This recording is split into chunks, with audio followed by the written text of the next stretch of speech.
La historia que quiero vivir. Un viaje al pasado mexicano a la manera de José Manuel Villalpando.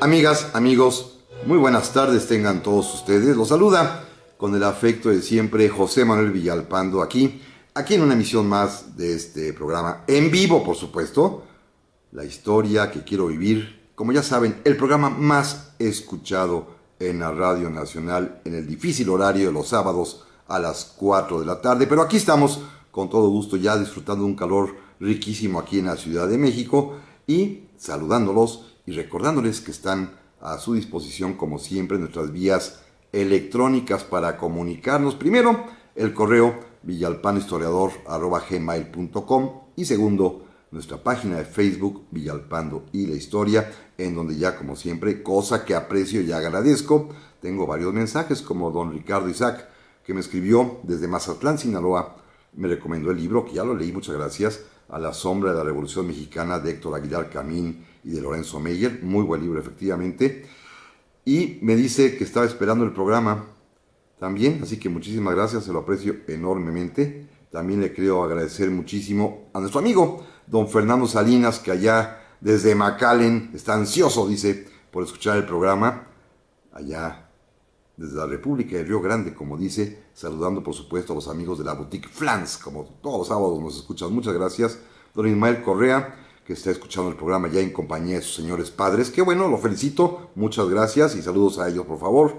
Don Juan P. Martínez también me dice que está escuchando el programa allí en su centro de trabajo, en Nogales, Veracruz, y que también su amada, Adriana Ortigosa, ya se unió a esta familia que le gusta la historia. Así que bienvenida, doña Adriana. Gracias, don Juan, por la comunicación, muy amable también. Don Enrique Deita, le agradezco infinitamente que está con toda la familia escuchando la clase de hoy, se lo aprecio enormemente. Nuestra amiga Frida Myers, que me dice que su papá, Jesús García, me manda un saludo muy cordial, pues está usted también correspondido con otro saludo, don Jesús García. Gracias, Frida, muy amable. También rápidamente nuestro querido amigo Manuel García de Querétaro, que ya nos está escuchando en vivo, que había tenido varios conflictos y problemas que atender seguramente, pero que lo oía en YouTube, pero que ya está en vivo, así que gracias, se lo aprecio enormemente. Don Rolando Orozco de Puebla también, muchísimas gracias. Y rápidamente uno más, don Jorge Ramírez Santillán, que dice que el tema de hoy se ve muy interesante y me saluda desde Catepec. Yo también le mando a usted un cordial y fuerte abrazo.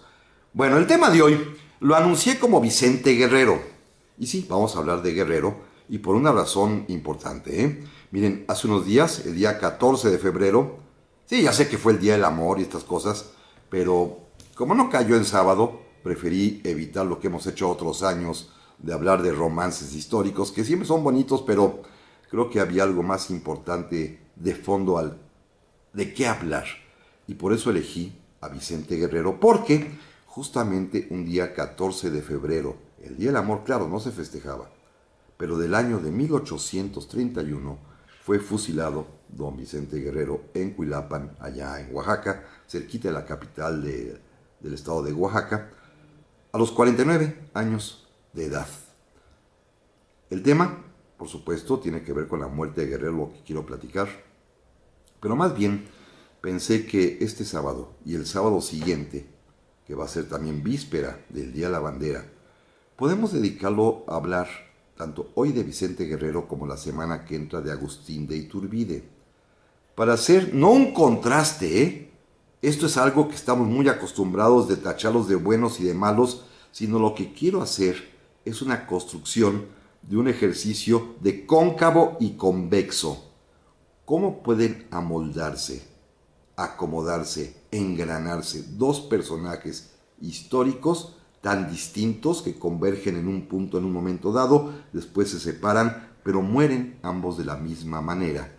Y esto es, creo yo, la lección que quisiera yo poder, espero lograr en estos dos sábados, porque me puse a pensar, ¿cuál es el origen de los enconos, de los odios, de las divisiones, como le dicen ahora, de la polarización que está viviendo México? Siempre ha habido, naturalmente, odios entre nosotros. Aztecas contra tlaxcaltecas no se podían ver ni en pintura en la época prehispánica. Después conquistadores contra los aztecas, por ejemplo, insurgentes contra la lista, federalistas contra centralistas, conservadores contra liberales. Sí, siempre ha existido todo eso, izquierda contra derecha, pero el odio feroz, ¿cuándo surgió en el México independiente? Y yo tengo una hipótesis que voy a empezar a plantear el día de hoy y que la semana que entra culminaré utilizando hoy a un personaje, a Vicente Guerrero, del cual recorreremos rápidamente su vida para llegar al punto que quiero tocar, y la semana que entra con Agustín Iturbide, del cual también recorreremos su vida para llegar a un punto específico.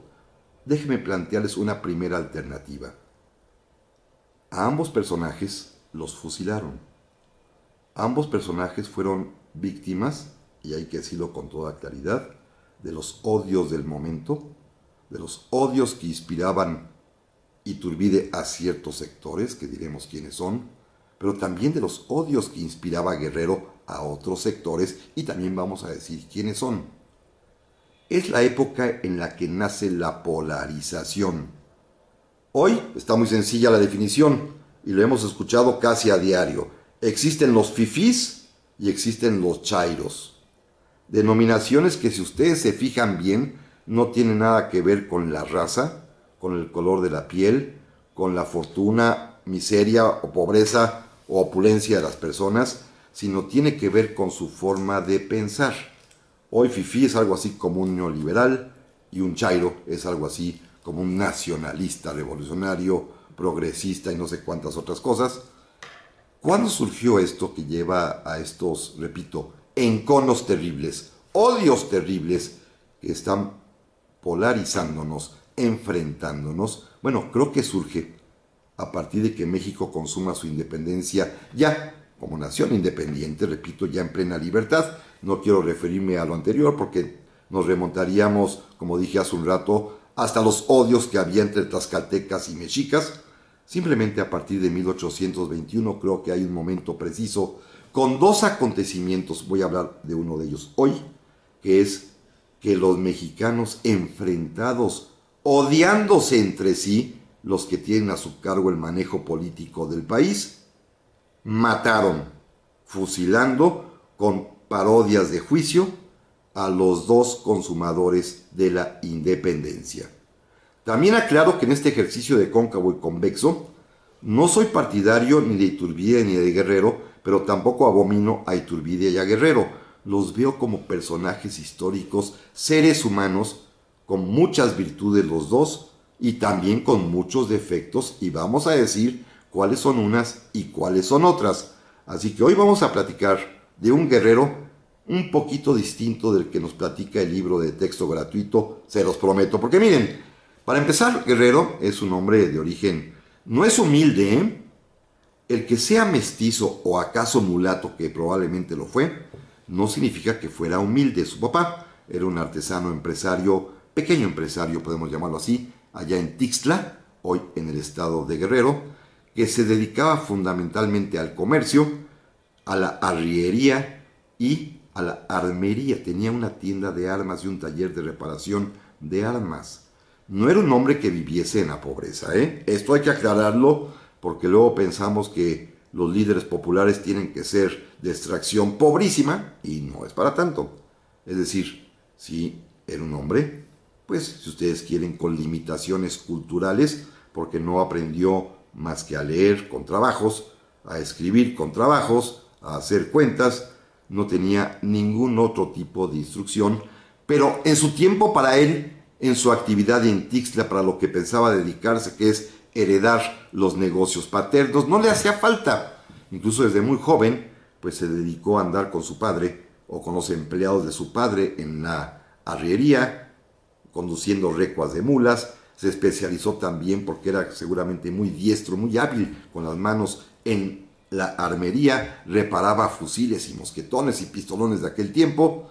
Y cuando llegó el llamado, eso sí, el llamado a la independencia, protagonizado por José María Morelos allá en las tierras del sur, de inmediato no lo dudó y el joven Vicente Guerrero se unió a las tropas, primero de don Hermenegildo Galeana, donde va a destacar, tanto que ascenderá a capitán y Morelos lo cambia de unidad y lo pone al mando, más bien a las órdenes de el padre Mariano Matamoros, y poco a poco fue ganándose la confianza de los jefes, naturalmente del propio Morelos, que le encomendó misiones muy peligrosas, hasta que fue Morelos el que lo asciende directamente al grado de coronel y le confía la organización de un regimiento de 500 hombres a caballo que se llama el Regimiento San Fernando, y repito, lo hace participar en acciones pues distinguidas y peligrosas, como en Izúcar y en algunos otros lugares donde combate, y destaca por el valor, por su juventud,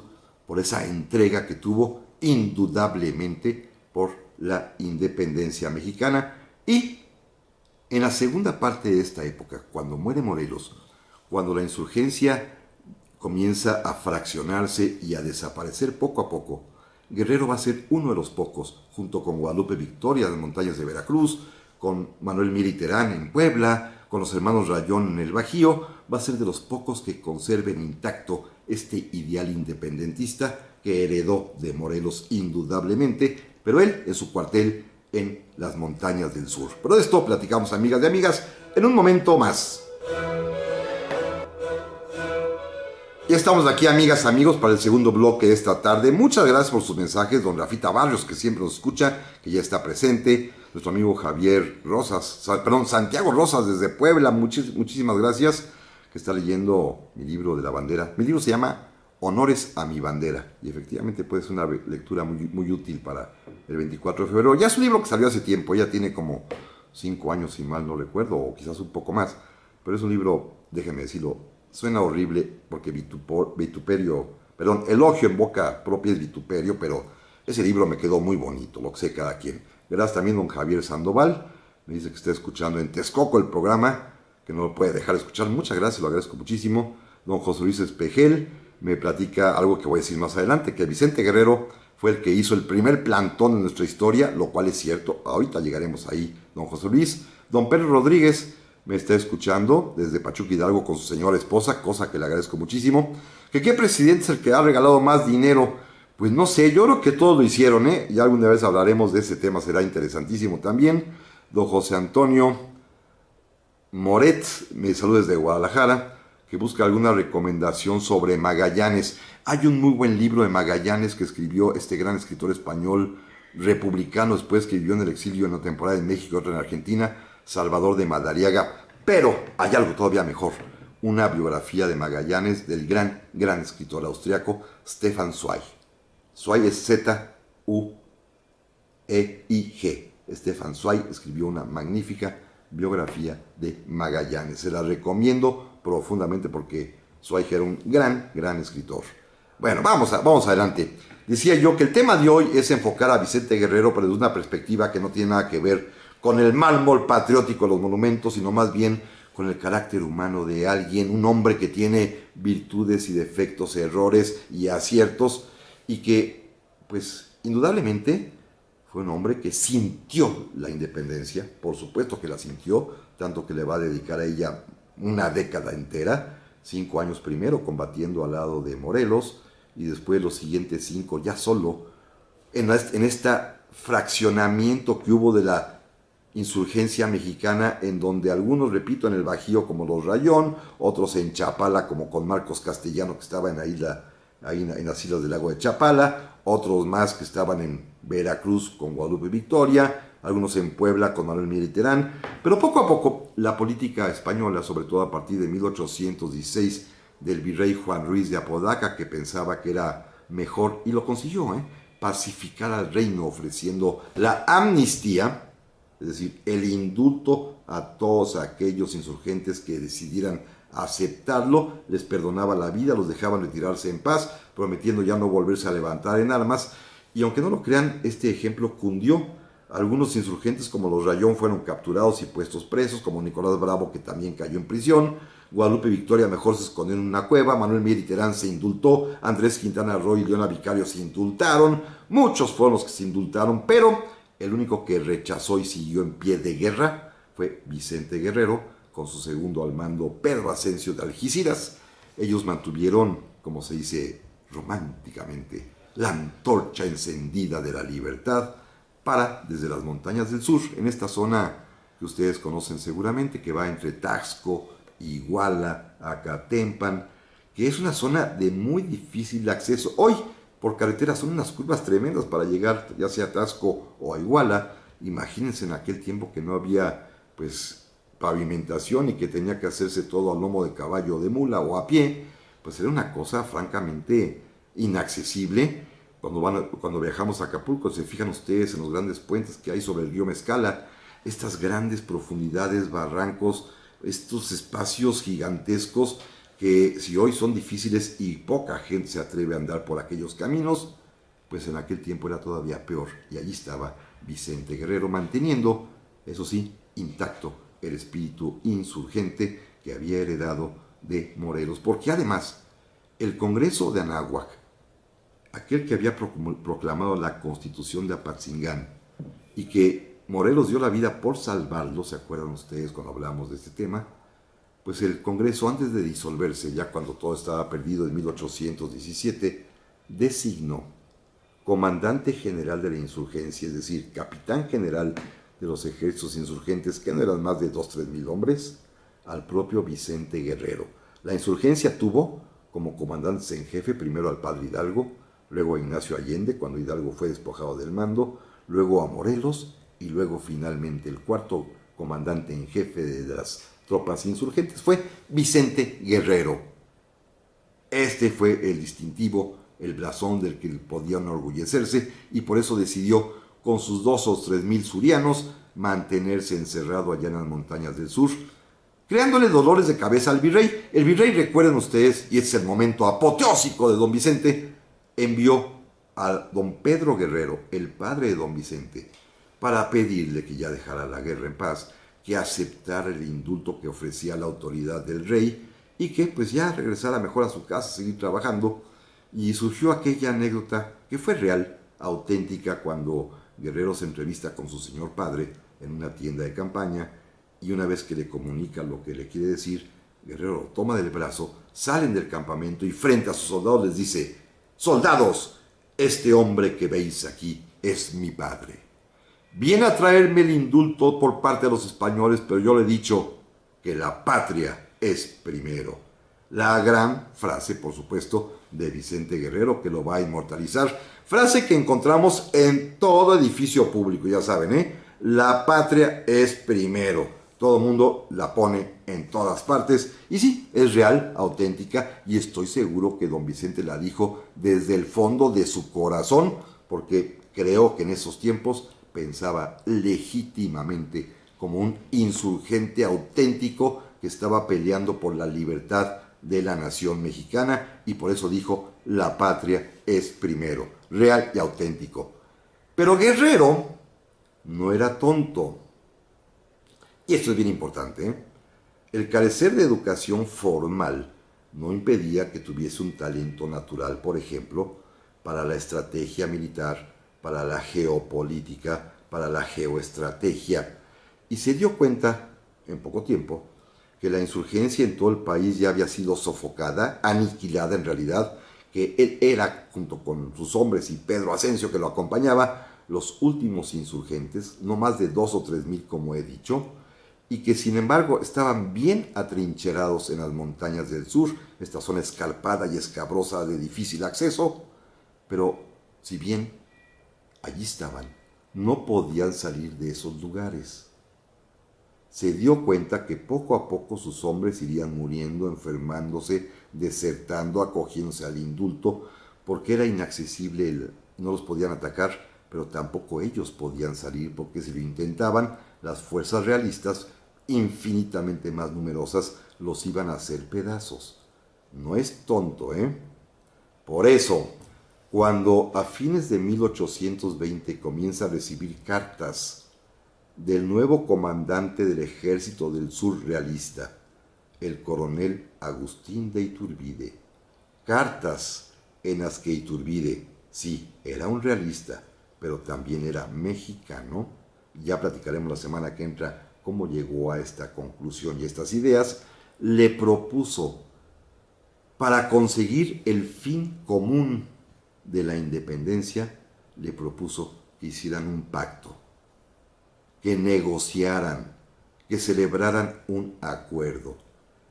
Y se sabe que fueron varias las cartas entre que iban y que venían las contestaciones, y lograron ponerse de acuerdo en una negociación ejemplar. En una gran negociación, como lo enseñan en cualquier escuela de negocios, para obtener un fin común superior, es necesario que ambas partes se pongan de acuerdo, pero también es conveniente que ambas estén dispuestas a ceder algo. ¿Cuál era el fin que buscaban Guerrero e Iturbide? La independencia de México. E Iturbide le propuso algo más. Y otra cosa adicional: mantengamos intacta y pura la religión católica. Y Guerrero estuvo absolutamente de acuerdo.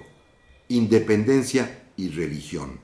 Dos puntos esenciales, supremos para ellos dos, que les permitían tener como punto de partida un fin común: lograr la independencia de México y respetar la religión católica. Iturbide le propuso la monarquía. Guerrero quería una república, como lo había recibido la enseñanza de Morelos y del la propia Constitución de Apatzingán y del Congreso.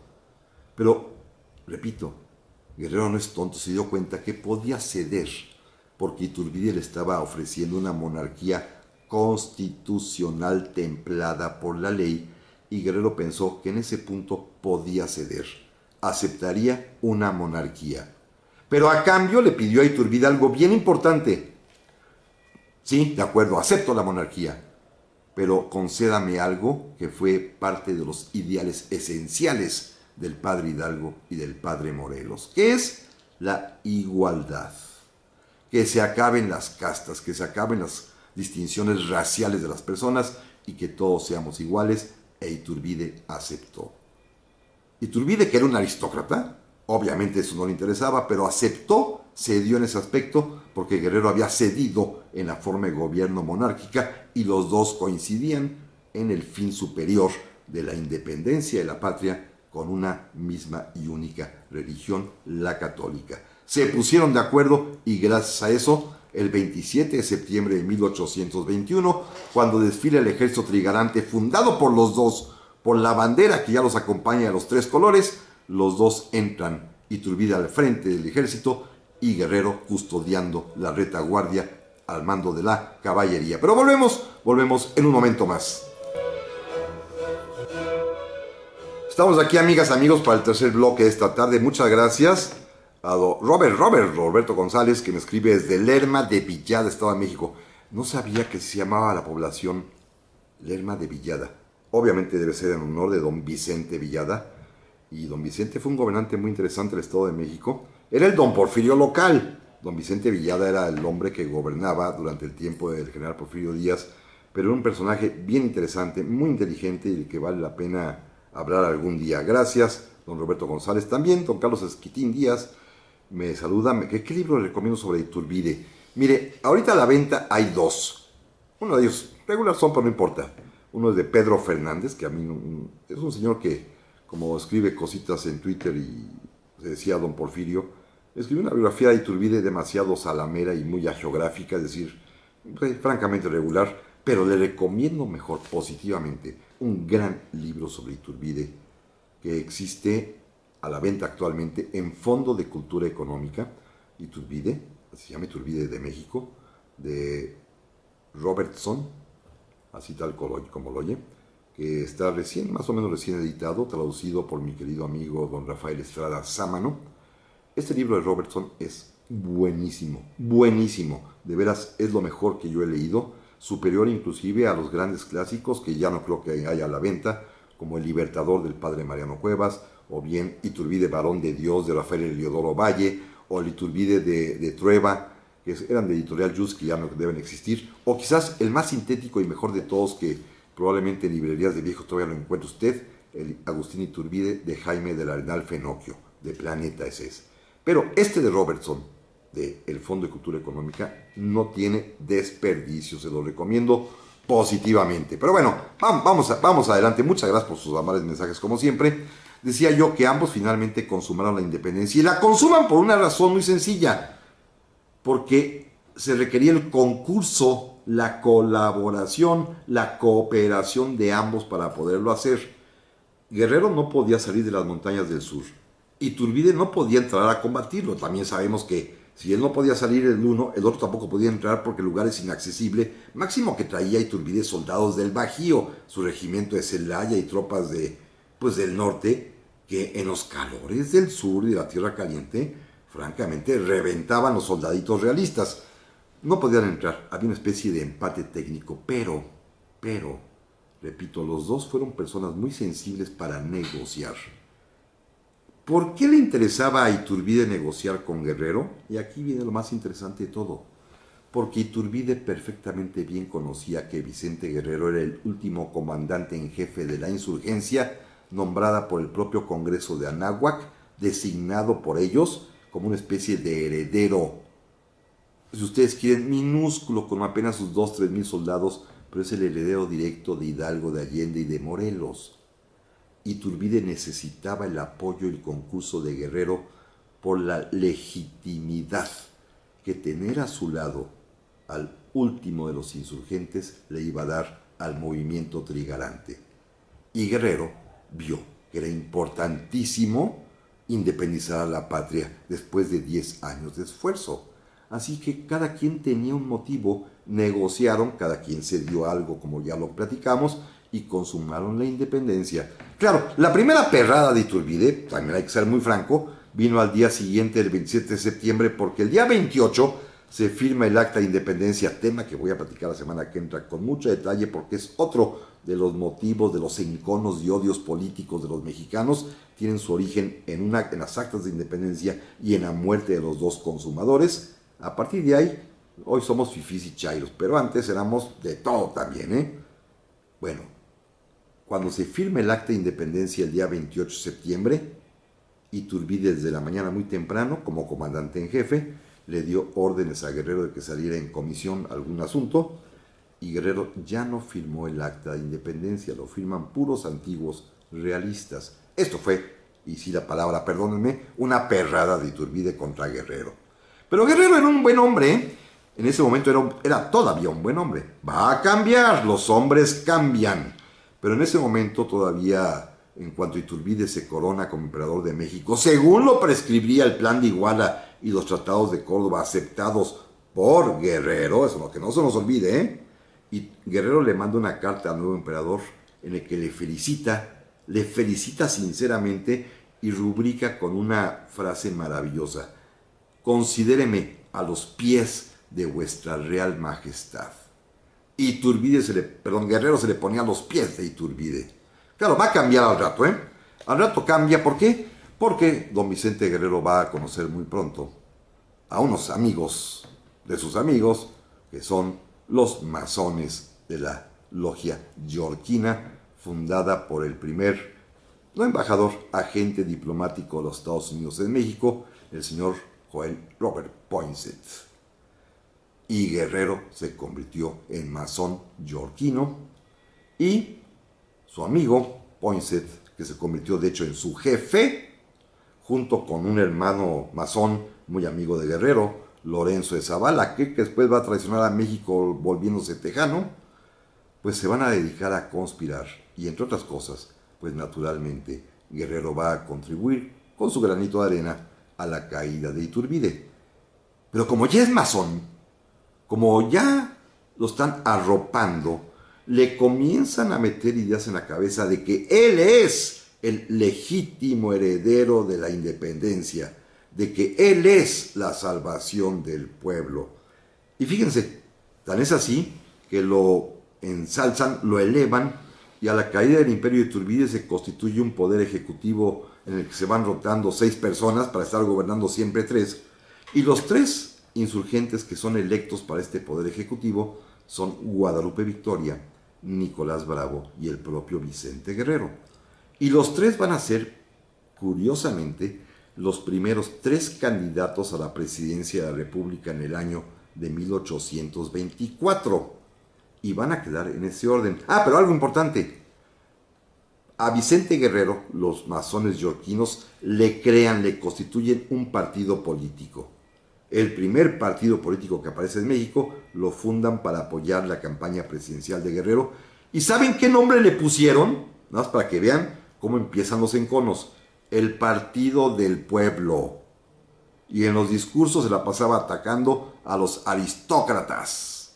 Así que, bueno, ahí empiezan nuestros enconos. El Partido del Pueblo apoyan a Guerrero a la presidencia. Y no se pudo. La presidencia la gana, como todos sabemos, don Guadalupe Victoria. Queda en segundo lugar y por lo tanto va a ser vicepresidente Nicolás Bravo.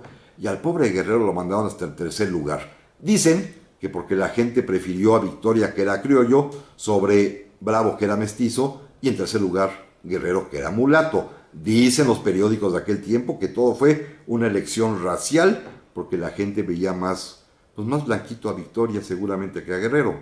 El caso es que perdió.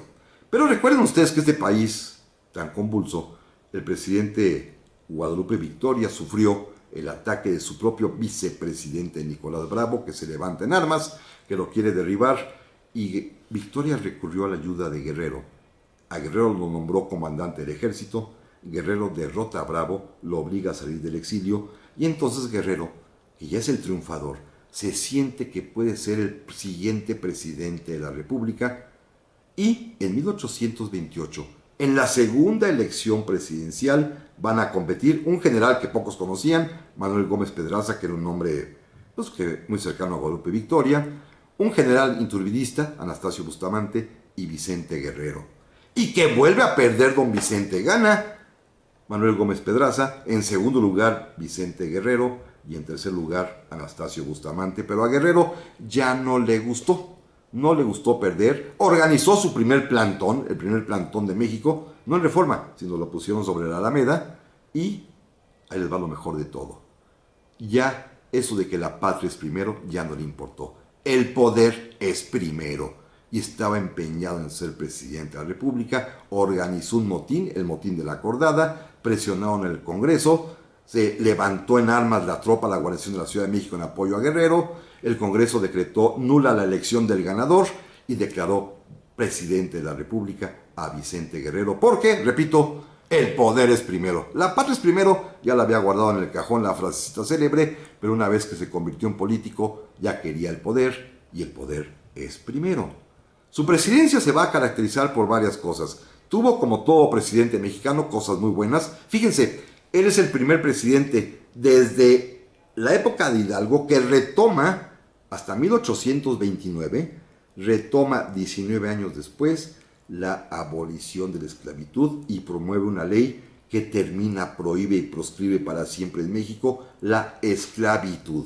Se lo debemos a Vicente Guerrero, quizá por su propia sensación de origen mulato. Él es el que decreta y hace que el Congreso expida la ley que prohíbe terminantemente para siempre jamás en México la existencia de esclavos. Pero tuvo también el lado contrario, Económicamente fue un desastre su administración porque decidió expulsar a los españoles de México.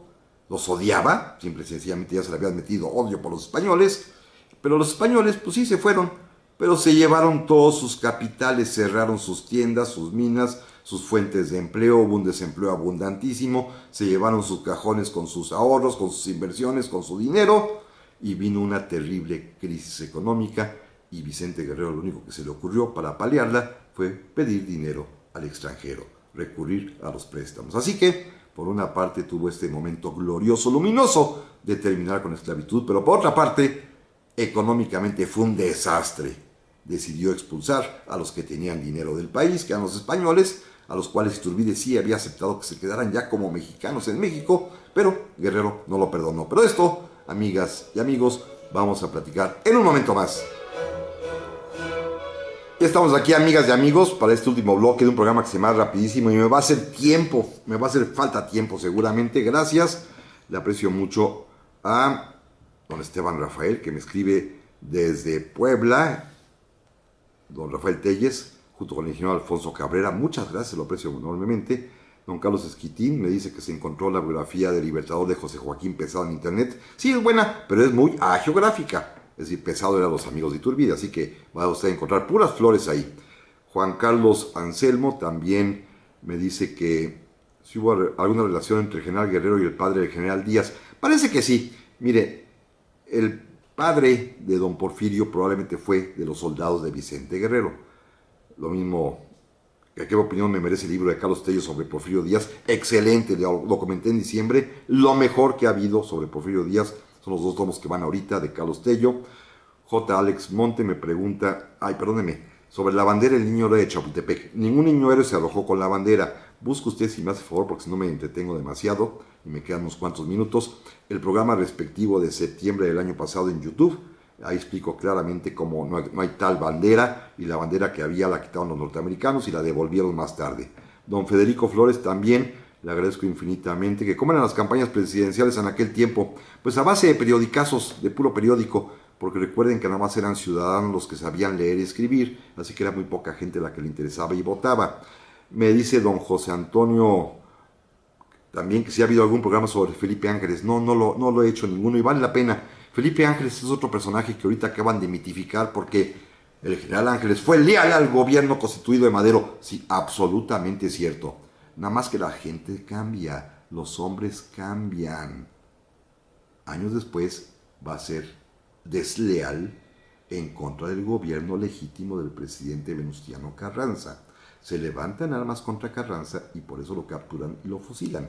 Esta parte se nos olvida de la historia. Y por último, Willy Aedo Ángeles, que salude a su tía Piedad Aedo. Saludada, doña Piedad. Bueno, vamos hacia el final del programa. Decía yo que la presidencia de Guerrero tiene estos 2 claroscuros: la abolición de la esclavitud por completo y, por otra parte, la expulsión de españoles que va a someter a la ruina al país. Años después los van a perdonar y van a poder regresar, pero mientras fue un desastre. Pero además invade España, intenta España reconquistar a México con la expedición de Barradas, que desembarca ahí en Tampico. Va a ser derrotado por el general Antonio López de Santana, que en ese momento era muy amigo de Guerrero. Pero Guerrero cometió una tontería política. Pensó que en ese momento de peligro de la patria todos serían leales y le confió un ejército de reserva al vicepresidente Anastasio Bustamante, quien, en lugar de ir a ayudar a Santana, decidió rebelarse y atacar la Ciudad de México para deponer a Guerrero del mando. Guerrero tuvo que salir huyendo, intentó presentar su renuncia, pero ni siquiera se la admitieron. Y fíjense bien, otra perrada, pero esta vez del Congreso.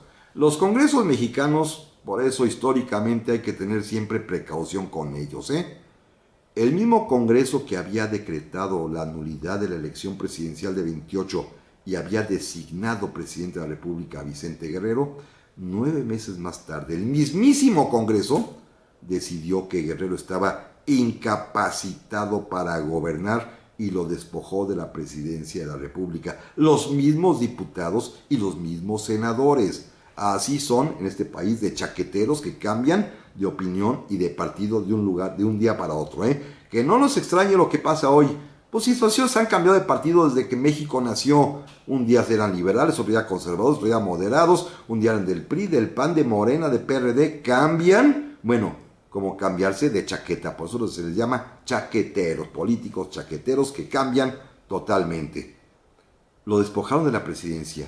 Alguno llegó a decir que estaba incapacitado moralmente para gobernar, pero el diputado Quintana Roo, que era el único decente, dijo que no podían poner eso en la ley, y no, lo omitieron, quedó únicamente incapacitado para gobernar. Huyó nuevamente a las montañas del sur. Anastasio Bustamante fue designado presidente interino de la República, o presidente sustituto, y Guerrero se levanta en armas con una pequeña guerrilla. Para el gobierno de Bustamante era una lata tener a Guerrero vivo, y para vengarse, porque Bustamante era un admirador profundo de Iturbide, para vengarse, eso estoy muy seguro, decidieron tenderle una trampa que todos conocemos porque es una anécdota que nos platican y que en el libro de texto también viene, cuando decidieron ofrecerle un dinerito, 50,000 pesos de aquel tiempo, que es mucha lana, a un marino italiano, genovés más bien, que se apellidaba Picaluga, que era capitán de un barco, el Colombo, que hacía tráfico de cabotaje en los mares del Pacífico, para que invitara a Guerrero a comer a su barco. Era muy su amigo, se supone. Guerrero confiadamente fue a comer con él, allí lo hizo preso, lo llevó hasta el puerto de Huatulco en Oaxaca, donde lo esperaban ya las tropas del gobierno de Bustamante. De ahí lo trasladaron en esa carretera que en aquel tiempo era infame, desde Huatulco a la capital de Oaxaca. Ahí lo juzgaron por haberse levantado en armas en contra del gobierno legítimo declarado por el Congreso. Fíjense nada más el delito. El mismo infame Congreso que lo había nombrado 9 meses antes presidente, él mismo lo había quitado de presidente, había puesto otro, y ahora a Guerrero, por haberse levantado en armas con su pequeña guerrilla en las montañas del sur, lo acusaban de traidor, de desleal, y lo condenaron a muerte, ejecución que, como ya comenté hace un rato, se efectuó el día 14 de febrero de 1831 en Cuilapan, este convento maravilloso que ustedes seguramente muchos han conocido cuando va uno de turismo hacia Oaxaca, y los amigos oaxaqueños que viven ahí seguramente lo conocen todavía mejor que nosotros, que es bellísimo. Recuerdan, hasta el Papa Juan Pablo II dio una misa en este espléndido atrio al aire libre que tienen, y en donde en la parte de atrás, en un patio posterior, está la placa que indica el sitio exacto del lugar donde fue fusilado Vicente Guerrero por odio de sus contrarios, que es lo que quiero resaltar. Los partidos estaban ya totalmente efervescentes. Fíjense, Guerrero era el líder del partido llamado del Pueblo. Sus contrarios, escuchen esto amigos, nombraron a su partido, encabezado por Anastasio Bustamante, que eran los amigos antiguos de Iturbide, el partido, escuchen, no se vayan a reír, es en serio, el partido de los hombres de bien. Ahí tenemos el partido del pueblo enfrentado al partido de los hombres de bien. Es decir, los chairos contra los fifís de aquel tiempo. Exactamente igual.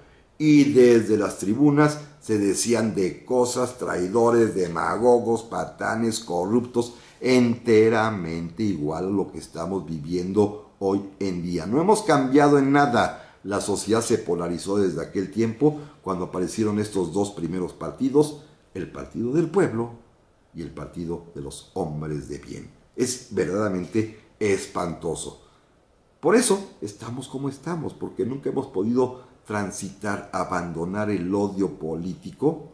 Como en otros países finalmente se abominan en política, pero en la vida cotidiana son personas normales. Aquí en México no, parece ser que hasta las familias se pelean porque uno adopta una posición, otro adopta otra, y hay momentos hasta de distanciamiento que no ocurre en otros países donde la política nada más es eso, es un caminito, pero no es la vida. Y en México hemos tomado la política como si fuera la razón esencial, existencial de nuestro país, y no es así. Déjenme terminar con Guerrero con algo muy personal que quiero platicarles, porque los restos de Guerrero permanecieron en Cuilapan hasta el 1840 y tantos, en que fueron trasladados a la capital de Oaxaca, y luego más adelante ya durante la época liberal, a partir de 1857-58, el yerno de don Vicente Guerrero, el esposo de su hija Guadalupe, aquel famoso abogado y político mexicano don Mariano Riva Palacio, acompañado de su hijo, es decir, el nieto de don Vicente, el famosísimo y gran escritor y general Vicente Riva Palacio, fueron a Oaxaca por los restos de su abuelo y de su suegro, respectivamente, y los trajeron a la Ciudad de México, los sepultaron en el Panteón de San Fernando, no sin antes haberlos limpiado, arreglado muy bien los restos, los puros huesos, los barnizaron con barniz para muebles, para que se conservaran, así están hoy en día, y luego en 1925 fueron trasladados a la Columna de la Independencia, junto con los demás restos de los héroes de la libertad, lugar donde indudablemente debería estar él y donde falta Iturbide, esto que no se nos olvide, ya la semana que entra diré por qué. Pero lo importante y lo interesante, y esto es mi vivencia personal, es que cuando en 2010 exhumamos los restos de los héroes para darles un tratamiento de conservación y presentarlos en Palacio Nacional para el homenaje del pueblo mexicano a nuestros libertadores, apareció una cosa extraordinaria. Los restos de Guerrero estaban perfectamente bien conservados, pero el brazo derecho, el húmero derecho y el cúbito y el radio derecho estaban en un compás de 90 grados, porque en una herida de guerra, don Vicente había sido herido y una fractura en el codo, que mal pegado le había atrofiado la articulación y había quedado fijo para toda su vida. Entonces encontramos el hueso, los huesos pegados, repito, en una especie de ángulo, Y por esto, en el Facebook coloqué un par de fotografías de cuadros de don Vicente Guerrero, en los que aparece en una posición muy napoleónica. Parece que está así, con su brazo derecho, con la mano metida en la solapa o metida entre los botones, posando tipo Napoleón. Pero no es que pose tipo Napoleón, es que no podía poder mover el brazo. Y así como fue retratado, es así como tenía el brazo. Siempre el brazo lo tenía inutilizado, giraba de un lado a otro, pero no tenía movilidad en la articulación del codo. Y esto yo lo pude ver. Pero bueno, ese es el tema de hoy. La semana que entra continuaremos con otro punto adicional para entender por qué los mexicanos nos abominamos, nos hemos polarizado y nos hemos dividido en partidos del hombre de bien y partidos del pueblo, en fifís y en chairos, porque históricamente todo tiene una razón. Por hoy, amigos y amigos, muchísimas gracias, les aprecio mucho. A don Raúl, mi operador, muchas gracias. A Guillermo López Negrete, mi productor, y a todos ustedes, pásenla muy pero muy bien. Primero Dios, aquí la semana que entra.